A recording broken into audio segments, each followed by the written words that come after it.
जय झूलेलाल। सतनाम साखी। सिंधी समाचार राजस्थान में तव्हां सभिनी जो स्वागत है। अॼु ॻाल्हि कंदासीं हिकिड़े अहिड़े विषय ते जेको तमामु ई जेको आहे संवेदनशील आहे ऐं वीचार करण जो विषय आहे। उहो विषय आहे कि अॼुकल्ह पंहिंजे समाज में कुझु इन प्रकार जी ॻाल्हि नज़र अचे पई कि पगड़ीअ जे ॾींहुं मतिलबु जंहिंजे बि घर में को जीवन मरण आहे, सभिनी जे घरनि में आहे, त जंहिंजे घर में बि को अहिड़ो शोक थिए थो त तीअं जी बैठक ते ई उहे सॼा कम सल्टाए थो ऐं प्लस इन अलावा सभिनि खे रोटी बि मोकिलाए थो। तंहिंजे अलावा ॾिसण में अचे पियो कि ॾे वठि बि करे था वठनि नियाणियुनि खे। तंहिंजे अलावा जेका बासण विराईंदा आहिनि ऐं रोटी पाणी सभु कुझु मतिलबु तीअं जी बैठक ते ई पिया सल्टाइनि। इहो हिकिड़ो ॾाढो गंभीर विषय आहे। अगरि हिन ते असांजो समाज हींअर न जाॻियो त अॻियां हली करे इहा ॾाढी वॾी हिकिड़ी दुविधा जेके चवंदा आहिनि न कि पंहिंजे वॾनि खे मोक्ष कान मिलंदो, जेका पंहिंजा पूर्वज आहिनि उन्हनि खे मोक्ष कान मिलंदो, या तक कि पाण खे ख़ुदि खे ई अगरि इहा परंपरा इहा रीत अगरि स्थापित थिए त पाण खे ख़ुदि खे बि मोक्ष कान मिलंदो। छो कि दोस्तो चवंदा आहिनि कि जंहिं घर में को ॿार ॼमे या जंहिं घर में को शोक हुजे उन घर में एक प्रकार जो सूतक लॻी वेंदो आहे ऐं जंहिं घर में सूतक हूंदो आहे उन घर में कहिड़े बि प्रकार जो मांगलिक कार्य ऐं दान धर्म कान थींदो आहे जेसि ताईं उहो सूतक लहींदो कान। उन घर में चाहे ब्राह्मण हुजे, चाहे संत हुजे, चाहे गुरुजन हुजनि, उहे भोजन कान कंदा आहिनि।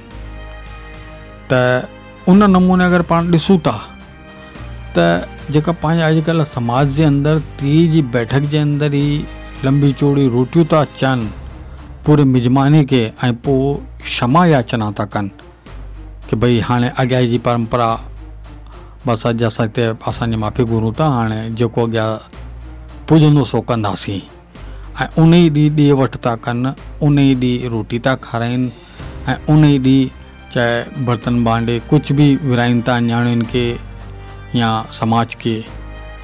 त सिंधी समाचार राजस्थान जे माध्यम सां सिधो सो सवाल आहे मुंहिंजो उन्हनि परिवार वारनि खां कि इहो केसि ताईं उचित आहे, केसि ताईं इहो कमु सही आहे।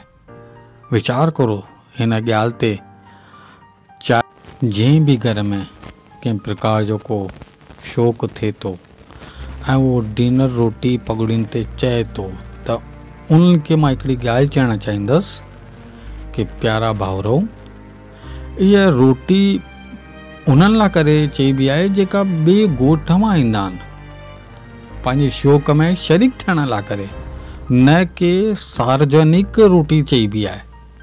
ऐं ॿी ॻाल्हि कि तव्हांजे घर में सूतक अथव त उहा रोटी तव्हांजी खाराइण सार्थक बि कान अथव ऐं खाइण वारनि लाइ करे बि कान्हे कि तव्हां सोचो कि प्राणी जे निर्मित बि थिए, प्राणी खे इहा प्राप्त थींदी ऐं उन पुण्य में जुड़जंदी, त न, बिल्कुलु ग़लति। गरुड़ पुराण चाहे गीता हुजे, चाहे भागवत, चाहे गरुड़ पुराण, चाहे तव्हां महाराज का चाहे संतन का कंहिंखां बि पुछंदा त उहो तव्हांखे इहो ई चवंदो कि पगड़ियुनि जी रोटी, पगड़ियुनि जे ॾींहुं ॾे वठि या त को बर्तन भांडे जेका विरायो था न, हीअ सभु निष्फल अथव, हिन जो को फल कान अथव। प्राणी जे पेटे कुझु बि इहो कान पियो वञे, फल प्राणी खे हिन जो को फल प्राप्त कान पियो थिए।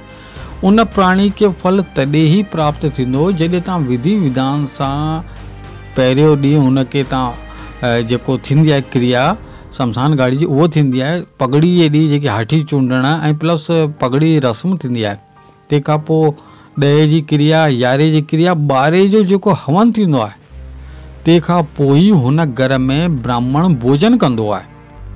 उन खां पोइ अगरि जनता खाए थी या तव्हांजा मिट माइट था खाइनि त उहे प्राणी जे निर्मित थींदा आहिनि। को दान तव्हां करो था न्याणे खे त उहो प्राणीअ जे पुण्य में जुड़जंदो आहे, उन्हनि जे निर्मित थींदो आहे। या तव्हां समाज खे कुझु गिफ्ट इत्यादि को बर्तन भांडे ॾियो था त उहो प्राणी जे निर्मित थो थिए। ऐं जेको तव्हां नई रीत हलायो था कि पगड़ियुनि जे ॾींहुं ई सभु कुझु पिया सटायो त इहे नियमान विरुद्ध अथव।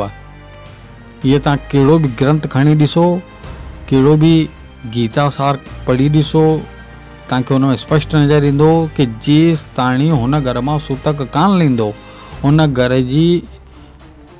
घर जो दान समय खां पहिरीं फलीभूत कान्हे। जेसि ताणी सूतक आहे तेसि ताणी कहिड़े प्रकार जो दान ऐं रोटी वग़ैरह खाराइण इहा सार्थक कान अथव।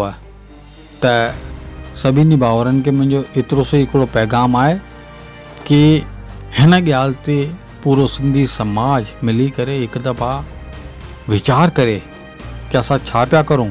आधुनिक युग आहे, मञूं था, समय कान्हे माण्हुनि वटि, मञूं था, पर जंहिं वॾनि पाण सां गॾु 50 साल 60 साल 70 साल 80 साल 90 साल ताईं पाण सां गॾु रहिया ऐं पाण हुननि लाइ करे 12 ॾींहंनि जो शौक़ बि न करे सघूं, त इहा असांजे लाइ करे ॾाढी हिकिड़ी आहे न किरियल ॻाल्हि थींदी। बिल्कुलु किरियल की असां हुननि लाइ करे 12 ॾींहंनि जो बि शौक़ु नथा करे सघूं ऐं उन्हनि जी मुक्ति लाइ करे असां पूरी क्रिया न पिया करे सघूं। हिन में पाण खे उन्हनि जो श्राप लॻंदो। त कृपया मुंहिंजे हिन वीडियो जे माध्यम सां तव्हां पंहिंजा वीचार प्रकट कंदा। सतनाम साखी।